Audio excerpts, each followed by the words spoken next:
Hello दोस्तों, कहानी पुरानी की इस रोमांचक दुनिया में मैं अक्षरा आपका स्वागत करती हूँ।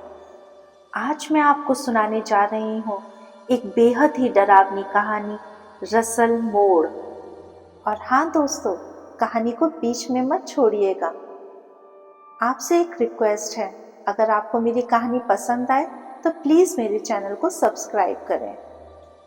तो चलिए शुरू करते हैं आज की कहानी, रात अकेली है। पुराने गानों का सिलसिला जारी रहेगा। आप बने रहिए मेरे साथ। मैं हूँ वर्षा। गाड़ी में एफएम चल रहा है। पुराने गाने रोशन के रोज के सफर के साथी हैं। चल कहीं दूर निकल जा। यह गाना आते ही रोशन एक अलग ही दुनिया में पहुंच जाता है।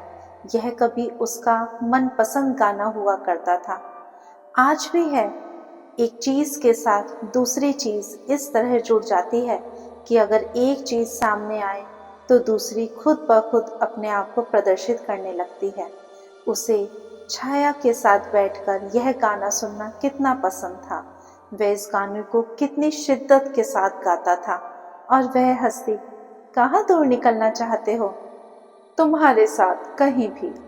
तो यहाँ क्यों नहीं? दूर निकलने की क्या जरूरत है? पुराने गाने सुनते सुनते तुम भी पुराने हो गए हो।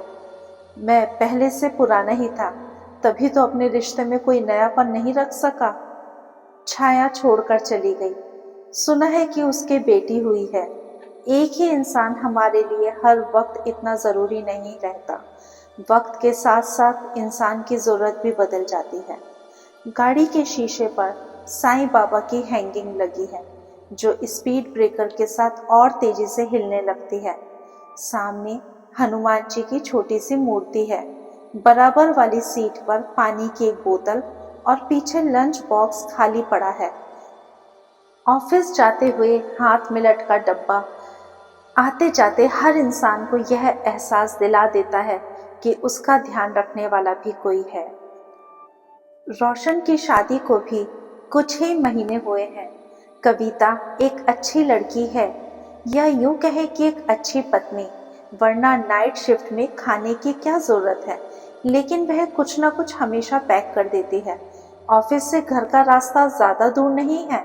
एवरेज स्पीड से गाड़ी चलाए तो भी 45 मिनट में घर पहुंचा जा सकता है। आज उसे इस बात की राहत है कि वह जल्दी पहुंचकर थोड़ा सो सकता है, वरना 4 दिन से तो हमेशा ऑफिस टाइम के बाद ही निकल पाता है।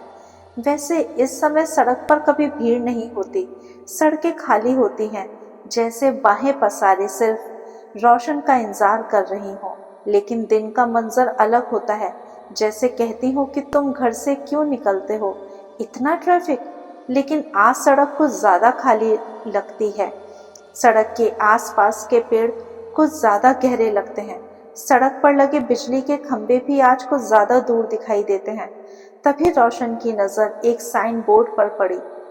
रसल मोड़। स्टीयरिंग पर रोशन का हाथ रुक गया और गाड़ी ने एक जोर का झटका दिया।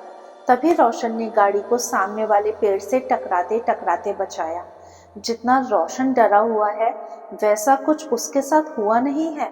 लेकिन वह साइन बोर्ड देखकर इतना डर गया जैसे भूत उसके सामने खड़ा हो।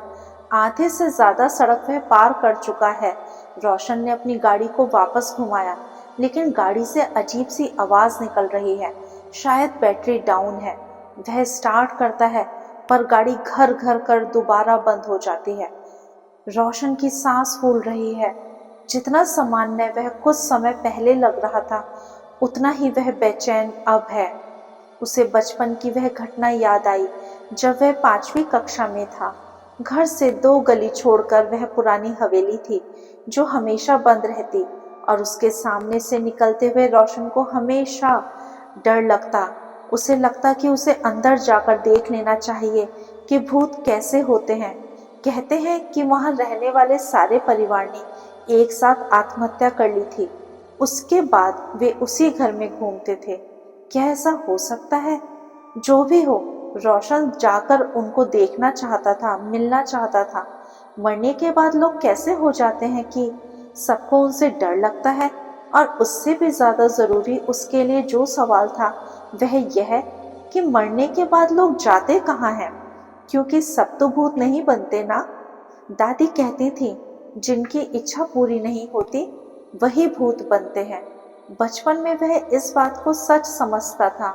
जब दादी यह कहती थी कि जो बच्चे दूध नहीं पीते उन्हें भूत अपने साथ ले जाता है, जिस दिन उसने दूध नहीं पिया मम्मी और दादी से छुपकर नाली में डाल दिया।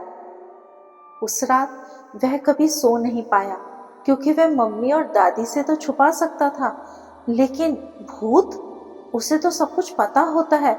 वह तो कहीं भी आ जा सकता है, वह तो आपको देख सकता है, चाहे आप उसे देख रहे हो या ना देख रहे हो। पता नहीं जाने कहाँ से, पर उसे ये सारी बातें पता थीं, क्योंकि रोशन के साथ पढ़ने वाला राकेश उससे 2 साल बड़ा था और उसने रोशन को बता दिया था कि भूतों से उसकी दोस्ती है। रोशन की सांस फूल रही है। गाड़ी में एसी चलने के बाद भी उसे पसीने आ रहे हैं। इस बार दोबारा उसने गाड़ी स्टार्ट की, एक झटका और वह चलने लगी। इतने डर के बीच उसने एक राहत की सांस ली। पक्के तौर पर तो नहीं कह सकता, पर वापस मेन रोड पर जाने में उसे 20 मिनट लगेंगे। उसे ये कैसे ध्यान नहीं रहा कि उसे अपनी गाड़ी इस मोड़ पर नहीं आगे वाले मोड़ पर मोड़नी थी। माना कि दोनों का रास्ता एक जैसा दिखता है, लेकिन वह भूल कैसे सकता है। हर रोज तो वह उसी रास्ते से जाता है।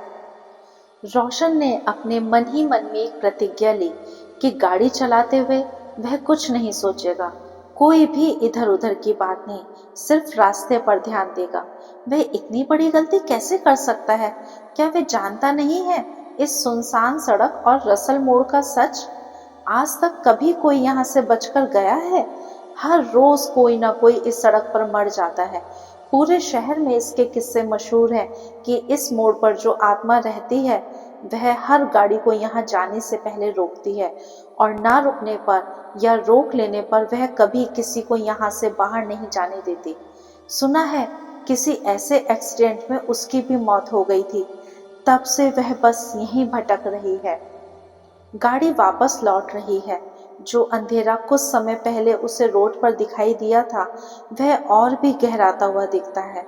हर झाड़ी से उसे लगता है कि कोई बाहर निकल रहा है। रोशन के हाथ पसीने से लथपथ हैं। वह जल्दी से जल्दी मेन रोड तक पहुंचना चाहता है, पर लगता है कि कितनी भी तेज गाड़ी चलाने पर दूरी घटती ही नहीं। उसकी आंखें गाड़ी में दिख रही दूरी पर टिकी हैं। बस कुछ किलोमीटर और वह यह सड़क पार कर लेगा। आगे सड़क पर जैसे कोई धुआं उठ रहा है, कुछ साफ नजर नहीं आता। वाइपर कुछ अजीब सी आवाजें निकाल रहा है। लगता है कि वह कांच साफ करने की बजाय उसे और धुंधला कर रहा है। तभी उसे लगा जैसे सड़क के बीचों बीच कोई खड़ा है। सफेद सलवार कमीज थोड़ी गंदी दिखती है। बाल किसी भूतनी की तरह आगे नहीं फैले हैं। वह दोनों हाथों से गाड़ी को रोकने का इशारा कर रही है। रोशन अपनी गाड़ी नहीं रोकना चाहता। लड़की के पास आते आते उसकी आवाज और तेज सुनाई देती है, प्लीज रोको, प्लीज हेल्प, प्लीज रोको, गाड़ी रोको। जब वह हाथों से इशारा कर रही है, रोशन सोच रहा है कि यहाँ लड़की कहाँ से आई। यह तो एकदम सुनसान रास्ता है। मैं जानता हूँ वह यही है। यह कोई लड़की नहीं, वही भूत है जो आज तक ना जाने कितने लोगों को मार चुकी है। 2 महीने हुए यह सिलसिला रुक ही नहीं रहा। हर रोज किसी न किसी की मौत ने इस सड़क को खूनी बना दिया है।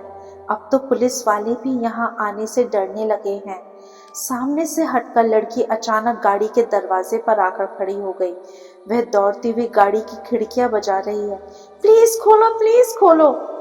वह सारे सवाल जिनके जवाब उसे बचपन में पता थे, क्योंकि बिना किसी सवाल जवाब के उसने उन बातों को सच मान लिया था जो उसके मन में उठ रहे हैं।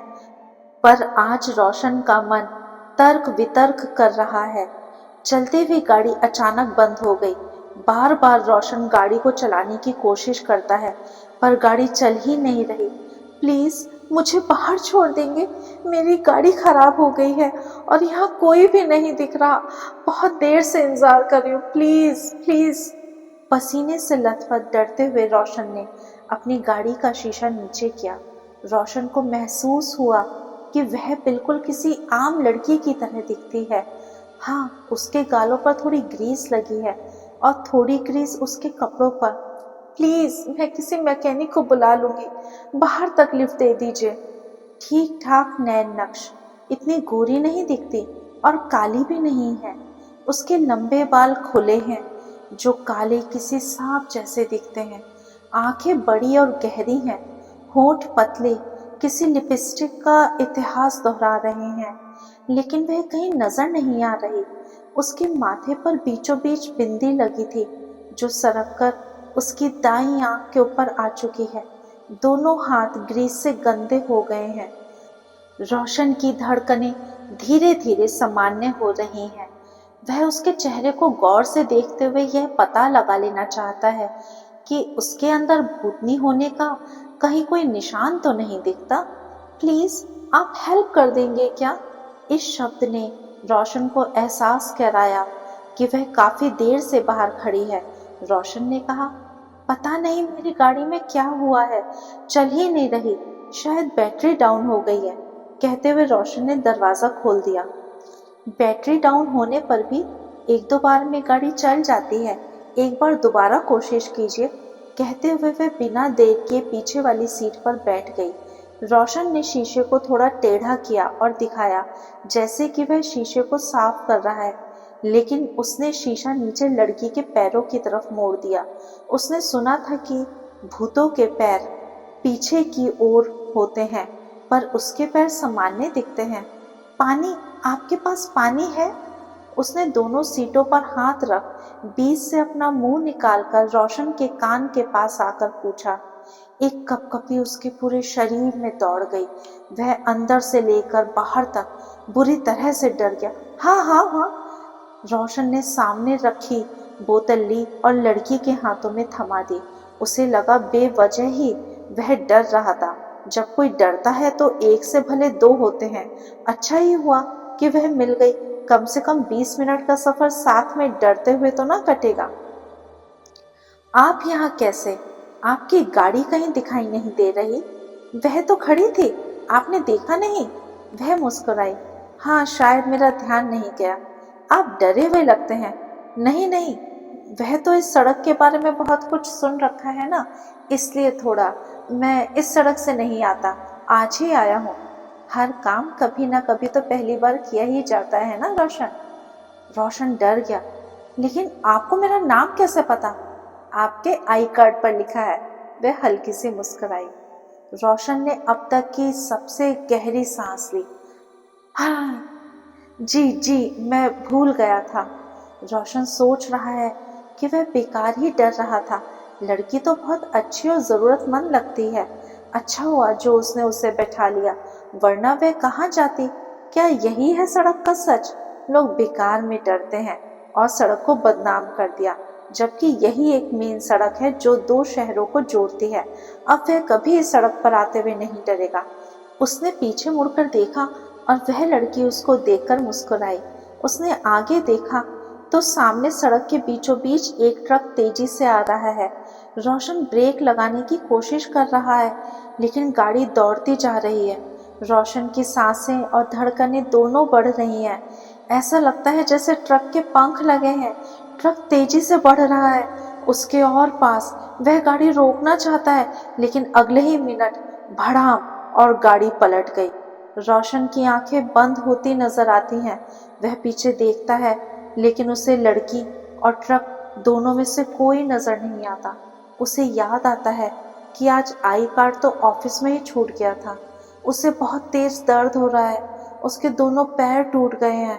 रोशन के सामने साइन बोर्ड चमकने लगता है, रसल मोड़, और धीरे धीरे उसकी सांसें व आंखें बंद हो जाती हैं।